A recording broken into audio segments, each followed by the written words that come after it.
Westeros တခွင်လုံးမှာဘာစနစ်ဘာကုံတိတ်ခါမှာဂယူးမဆိုင်ပဲဘဝကိုအပေါ့ပါဆုံးနဲ့အမျက်ထွက်သွားခဲ့တဲ့သူကဘယ်သူလဲလို့မေးရင်အားလုံးရဲ့စိတ်ထဲမှာ Bron ဆိုတဲ့ကြေးသားစစ်တီကြီးကိုပဲတဲမြင်ရမှာ။ Game of Thrones ကိုကြည့်ခဲ့တဲ့သူတိုင်း Jon Snow ရဲ့တစ္ဆာတရား Daenerys ရဲ့ငကားတက်မလို့ဒါမှမဟုတ် Stark မိသားစုရဲ့ drama တွေကိုပဲအဓိကပြောလေးရှိကြပါတယ်။တခြားသူတွေကတစ္ဆာတရားတွေဂုံတိတ်ခါတွေထိန်းနှံလူပွဲတွေကြောင့်မှခေါင်းပြက်ဘိုက်ပွင့်ငကားမိခင်ခံရပြီးတေကုန်ကြချိန်မှာ Bron ကတော့ဘာမှမစိစစ်ပဲရဲတိုက်ကြီးတစ်ဆောင်နဲ့မင်းဆိုးရတာနေစားသခင်ကြီးဖြစ်သွားခဲ့တာပါ။စပြီးပေါ်လာခဲ့တဲ့ကနာမည်အရင်တစ်လုံးနဲ့ပောက်ကရကြေးသားစစ်တဲ့ဘဝကနေနောက်ဆုံးမှာ Westeros ရဲ့အချမ်းသာဆုံးနယ်မြေကိုစိုးမိုးသွားတဲ့ Starborn of the Blackwater ရဲ့အမိုက်စာခီးစဉ်ကိုဒီနေ့ပြန်နှွေးကြည့်ကြအောင်ပါ။ Bron ရဲ့ဇက်လန်ကတဲခိုစရာအခန်းမရှိတော့တဲ့စားတောက်ဆိုင်တစ်ခုမှာ Tyrion ကိုသူ့အခန်းပြန်ငှားပြီးစတာပါ။ Catelyn Stark က Tyrion Lannister ကိုဖမ်းဆီးလိုက်တဲ့အချိန်မှာ Bron ဟာ Catelyn ကိုကူညီပြီးရွှေနည်းနည်းရမလားဆိုတဲ့အကြံနဲ့ Irie ရဲတိုက်ထိလိုက်သွားခဲ့ပါတယ်။ဒါပေမဲ့ Irie ရောက်တော့ Lisa Arryn က Tyrion ကိုတေတံပေးဖို့လှုပ်ချိန်မှာတော့ Tyrion က Trial by Combat ကိုစိန်ခေါ်လိုက်ပါတယ်။အဲ့မှာ Bron ရဲ့ပတ်စံနှမ်းရတဲ့အုံနောက်ကတန်းအလုပ်လုပ်သွားတာပါ။ Catelyn ဘက်မှာရေရှည်ရက်တီတာထက်စိတ်ကြီးဝင်နေတဲ့ Lannister တထေးလေးကိုကယ်ထုတ်ပေးလိုက်ရင်ရွှေပြားတွေအများကြီးရတော့မယ်ဆိုတော့သူတွက်လိုက်မိပါတယ်။အဲ့ဒီပွဲမှာဂုံတိတ်ခါရှိလာပါပြီဆိုတဲ့ Night King သူရဲကောင်းကြီး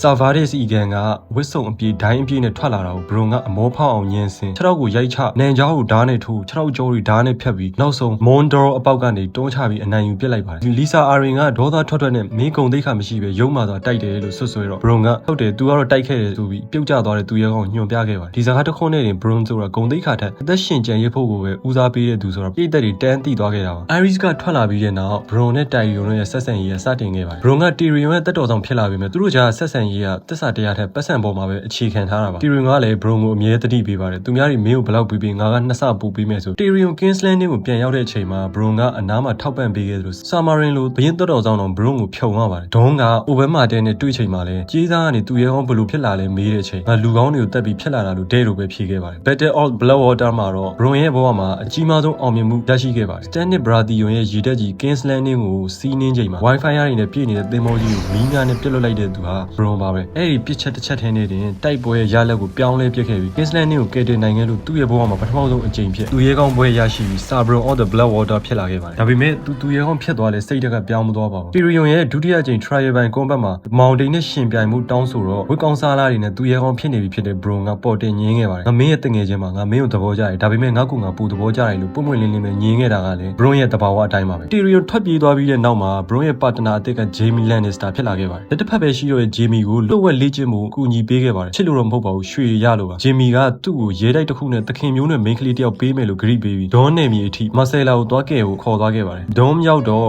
Sand Snake တွေနဲ့တိုက်ခိုက်ရင်ထောင်ထဲရောက်ချိန်မှာကြီးစဲလွန်သွားတဲ့ Bron ဟာအစိမ့်မိပြီးတေးမလို့ဖြစ်ခဲ့ပါသေးတယ်။လူခန့်ကြီး Bron ကိုတော့တေးအောင်မတက်ခဲ့ပါဘူး။ Daenerys ရဲ့ Dothraki တက်မတော်နဲ့နဂါးတွေရောက်လာတဲ့အချိန်မှာတော့ Lannister တက်တစ်ခုလုံးမီးကင်ခံနေရတာပါ။လူတိုင်းကြောက်လန့်ပြီးထွက်ပြေးနေကြချိန်မှာ Bron က Scorpion နဂါးပြစ်တဲ့ဒူးလေးကြီးစီကိုအသက်လုပြေးပြီး Drogo နဂါးကြီးကိုတက်တက်မတ်မတ်ပစ်ခတ်ခဲ့တာပါ။နဂါးကိုဒဏ်ရာရအောင်လုံနိုင်ခဲ့တဲ့အနည်းဆုံးသောလူတွေထဲမှာ Bron ပါဝင်သွားခဲ့တယ်လို့ Jaime Lannister နဂါးမီးကင်မခံရအောင်လေရေထဲထိတက်ဆွန့်ပြီးတွန်းချကယ်ထုတ်ပေးခဲ့ပါဘာလို့လဲဆိုတော့ Jaime တေသွားရင်သူ့ကိုပေးမယ်လို့ဂရိပေးထားတဲ့ရဲတိုက်ကြီးမရတော့မှဆိုလို့ဆိုပြီးအကြောင်းပြခဲ့တာကလည်းအရန်ကို Bron ဆန်လာပါတယ်အားလုံး Battle of Winterfell ကိုတွားရောက်ဆင်နွှဲကြတဲ့အချိန်ထီးကျန်သွားတဲ့ Cersei Lannister က Bron ကို Lannister ဒူးလေးကြီးပေးပြီး Tyrion နဲ့ Jaime တို့နှစ်ယောက်လုံးကိုတတ်ဖို့ခိုင်းချိန်မှာလဲညီကိုနှစ်ယောက်လုံးဝိုင်းတောက်နေတဲ့အခန်းထဲကိုရုတ်တရက်ဝင်လာပြီးချိန်ချောက်တာပါ Cersei ကသူ့ကို Riverrun ရဲတိုက်ပေးမယ်လို့ဂရိပေးထားတယ်မင်းတို့နှစ်ယောက်သေမလားဒါမှမဟုတ် Cersei ပေးတာထက်ပိုကြီးတဲ့ High Garden ရဲတိုက်ကိုပေးမလားဆိုပြီးသဘောတူညီချက်ယူခဲ့ပါတယ်ဒါကြောင့်ဇလန်အဆုံးသတ်မှာတော့ဘရင်တွေယာတို့လူသူတွေအားလုံးသေကုန်ကြချိန်မှာ Bron ကတော့ Westeros ရဲ့အချမ်းသာဆုံး High Garden ရဲတိုက်ကြီးရဲ့တခင်ဖြစ်သွားခဲ့တယ်လို့ Bran Stark ရဲ့အစိုးရအဖွဲ့မှာလည်းဘန်နာရေးဝင်ကြီးအဖြစ်နဲ့ခက်တီတီအနိုင်ရသွားခဲ့ပါတယ် Bron ဆိုတာ